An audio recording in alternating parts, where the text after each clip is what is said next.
Hello, welcome to our bedtime. Wait lang. Welcome to our bedtime devotional for girls. So, just wait. Okay, welcome to our bedtime devotional for girls. So, ano na po ta sa ika-day 255 sa ato ang devotional. So, pasalamat sa Ginoo. Maski late na. So, sa mga mata pa karong gabi una. So, ato ang taga to og panahon o gigayon ang pulong sa Ginoo. So ang ato ang topic karon is a memory verse. So try to memorize this verse. So this verse is on Romans chapter 3 verse 23 nga nag-ingon, for all have sinned and fall short of the glory of God. So let us pray. Father God in heaven, Lord, we thank you for your word. Ikaw mag-bless ang mga pulong, Lord God. Ikaw maghahatag ka ng Lord God sa kaalam kay balok pagsabot, Lord, sa mensahe ay mong ipadayag din ka na mo, Lord God. Kasi lua kami, Lord, sa mga kalapasan, Lord God, sa mga panahon nga wala kami makahatag o paghimaya o pagdayag diha kanina. Ipili mo mga kasing-kasing, Lord, tanggala, Lord God, ang mga babag, Lord God, sa mo ang pag-study sa imong pulo. Baguha ang muna-huna, Lord God, aron kami walang mo, Lord God, sa pagtuo. Kung ngayon kami diha sa imong mga gisa. Father God, ikaw ang Ginoo, giila ka na mo, Lord God, nga ikaw ang tag-iya ni imong tanan. Tabangi kami, Lord, wala kami mahimo, wala ikaw, nga sa amo ang pagkat-on karong higayuna, ang imong ngalan mo matuboy. Balik kami, Lord, gikan sa pagsugod nandun sa pagtapos. Ikaw, Lord, ang magkapamuhat sa mga tao na makapaminaw na ini nga mensahe. Dalaygon ka, Lord, salamat. Imo ang tanang himaya, lumog, pagdayeg. Sa ngalan ni Jesus, Amen. So, try to memorize this verse. So, for all have sinned. So, kung atong basahon, it's learning from our mistakes. So, yung sa pulong sa Ginoo nga kitang tanan nakasala, wala agyoy limpyo gyud nato, wala agyoy bisenta nga kung ikaw ang pinakabuutan nagyoy gihapon kay nahimo ang kalapasan kay ang pulong sa Ginoo mo nagaingon nga kitang tanan nakasala. So nakasala ang tanan og nahilayo sa himaya sa Dios. So kung makasala ang tao, wala gyud na siya makahatag og pagpahimuot sa Ginoo. Nakasala ang tao, kaaway sa tao ang Ginoo. Ingon din niya sa Romans, kung ito basahin sa Romans chapter 3 verse 21,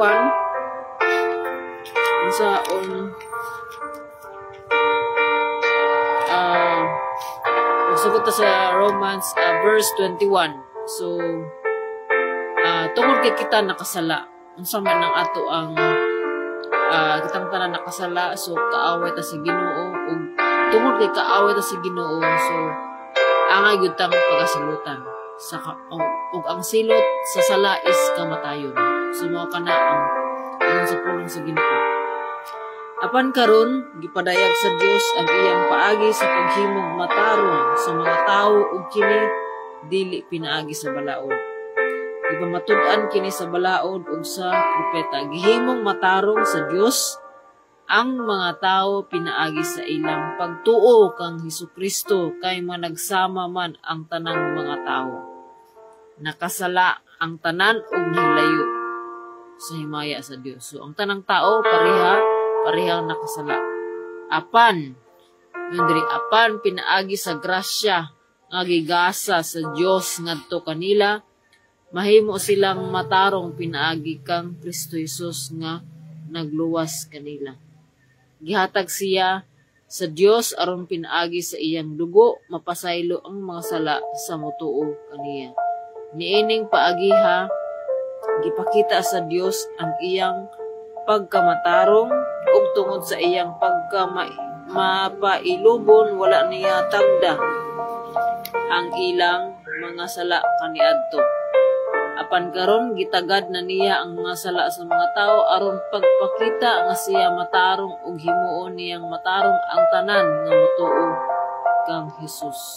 So wala gyud tay ang ipanghambog tungod sa grasya sa Ginoo, gihimo tang matarong pinaagi sa ato ang pagtuo kang Kristo Hesus. Ug kining ato ang pagtuo kang Hesus mao ni siya ang makahatag kanato og kagawasan tungod kay ang atong pagtuo tungod sa atong pagtuo diha sa Ginoo diha ihatag sa Ginoo ang iyang balaang espiritu ug kini mao ni magtabang kanato nga makailata kung unsa ang ato ang pagkamakasasala ug unsa ta nga nahilayo sa himaya sa Ginoo ug mao pod ni ang panahon nga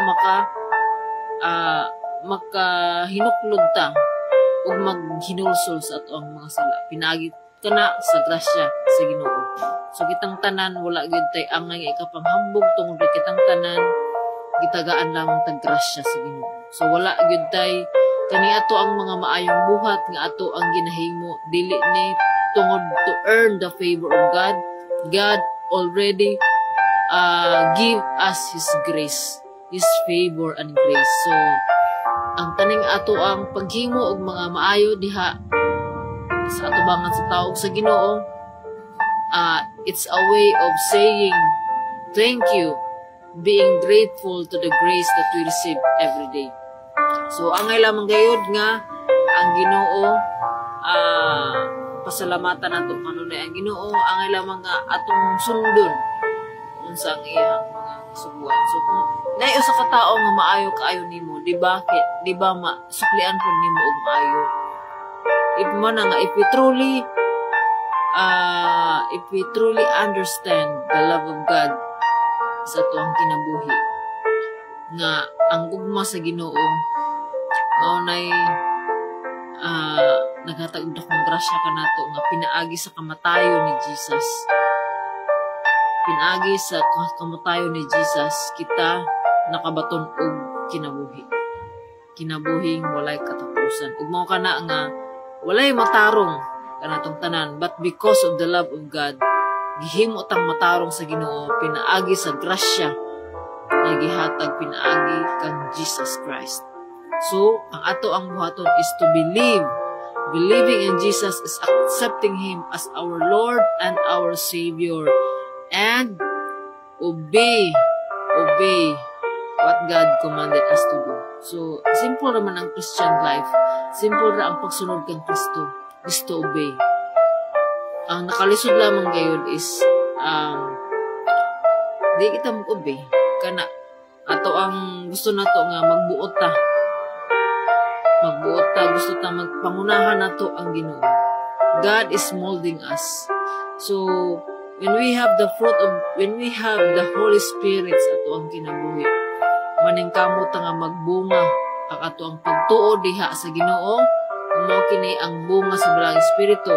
So ang kini ang the fruit of the Holy Spirit is love, joy, peace, patience, kindness, goodness, faithfulness, humility, and self-control. So, self-control. So, daghantag angay natong katunan, matag adlaw. So, we should, at the end of the day, before ta matulog, karong gabi una, before ta matulog, atong examine kung naabataan nga mga kinaiya. Ang pagkamahigugmaon, peace, joy, peace, patience, kindness, goodness, faithfulness, humility, and self-control. So, atong i-examine kanunay sa ato ang kinabuhi. Matag adlaw atong i-surrender diha sa Ginoo tungod kay gusto sa Ginoo nga magdepend ta sa iya.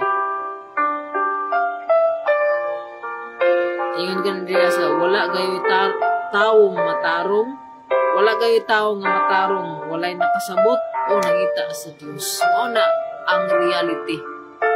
But because of the love of God, ibutangan ta niya og pagtuo. Ana bitaw nga unsay ingon sa pulo sa Ginoo, this is the word of God is contradicting to the world. sa kalibutan. So mao na nga kung kinsa katong nangita, misa katong nangita sa Ginoo nga nangita sa tibuok niyang kasing-kasing bakit ano niya ang Ginoo. Seek first the kingdom of God and His righteousness, and all these things shall be added unto you. Unahaw na ito pagpangita ang Ginoo. Kaya Ginoo ra nga mga plastar sa ato ang mga pangbuhaton matag adlaw. So mao kana nga ang ato ang karong gabi una gina-remind ta sa Ginoo nga wala gyud matarong kanatong tanan. Maski ikaw pa mayon ka nga wala man koy giapakan, wala man koy gibuhat nga daotan. But the Word of God, this is our standard of living. So the Word of God says nga, we all have sinned and fall short of the glory of God. So we all have sinned, nakasala ta sa Ginoo, atubangan niya sa Ginoo. Kaya sa mga panahon nga, wala ta nakalimot ta sa Ginoo, pagsampit ka niya, nakalimot ta pagpasalamat ka niya, we are missing the mark. So, nakasala ta sa Ginoo. So mao gay na nga kanunay ta nga magapangayo og pasaylo sa Ginoo, usab sa ato ang kinabuhi. Kay so wala pa ta nakailada sa Ginoo, ang atong gihimong Ginoo is ato ang kaugalingon. So mao nga nga maningkamot ta. So maningkamot ta nga magatuman sa pulong sa Ginoo. Tungod kay ang Ginoo lamang ang makahatag kanato og katagbawan, kalinaw sa ato ang kinabuhi nga ato ang ginapangita. So, ang kalibutan maghatag kanato og mga butang nga maghatag kanato og temporary nga kalipay. Pero ang permanent og eternal nga kalipay ang Ginoo lamang gyud nga maghatag tungod kay siya ang nagbuhat kanato. Iya ang tanan diri sa kalibutan. Tanan-tanan nga binuhat iya ha. So, mao kana nga ato na kanang i-remind sa atong paggalingon nga atong kinabuhi sa kalibutan temporary lamang og dapat nga og asa man ta padulong. So, mao na nga di ta maingon nga you only live once. You only live once. So, ayaw pag-usik sa imuhang panahon. Himua kini nga panahon nga meaningful. Nga this is our training ground nato ni nga to ang temporary nga temporary na tadre sa kalibutan. We are on training. So we better prepare for eternity. So eternity. Sa eternity, there's no end. Eternal life, ang i-promise sa Ginoo is eternal life. So, kisa may diligan ng eternal life. So, we must, atong purpose ito ang kinabuhi, dili na ito kalimtan. So, I'm reminding you, our purpose is to love God with all our heart, soul, mind, and strength, and to love our neighbor as we love ourselves. So, maingon ka nga, di na ako mabuhat. Yes, we cannot do it on our own, but with the power of God, all things are possible with God. So, ang Ginoo wala gyud imposible. Tungod kay siya ang nagbuhat kanato. So he knows giun sa ta niya pagbuhat. So, God wants us to love Him, to depend on Him. Everything ang Ginoo lamang gyud ang makahatag nato katagbaw. Biski unsa ka kabase sa imong adlaw ay agud kalimti tagay gayud og panahon. Make time for God. Tungod kay kung ulahin na ang tanan, ayaw paabutan na naapay mo abot sa imong mga sitwasyon nga mao'y makapabalik sa imong Ginoo. Nakanabitang mga naapay mahitabo nga dili ka gusto. So mao na nga samtang karon gina-remind tas Ginoo. Gina-remind tas sa Ginoo nga to always put Him first in our lives. Lord, I cannot do it on my own. Tabangi ko. Help me to put you first in my life. God. So mo kana nga kanunay ta nga magatuon sa pulong sa Ginoo tungod atong kinabuhi. So unsa man ang ato ang matudlo sa ato ang mga kabataan kung dili kung unsa pud ang atong nakatunan. So mao na nga generation to generation. So ang tao di gyud magkakat-on sa lesson, yung pa ang lesson nga magbalik-balik man ang lesson. Ang ato ang life lesson magbalik-balik tungod kay wa ta makakat-on. So dapat makat-on ta. So mga gitagtabang sa Ginoo tungod kay ang tanan sa Ginoo lamang. So kita gihimo ta sa Ginoo, ang Ginoo maayo. Ug kita nga gihimo sa Ginoo maayo pud. So tungod lamang sa ato ang mga environment, tungod sa ato ang mga upbringing, mao na nga na-distort ang ato ang image.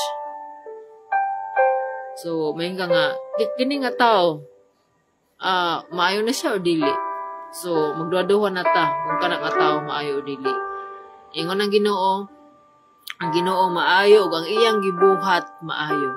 So, kita gibuhat man ta sa Ginoo, so we are good.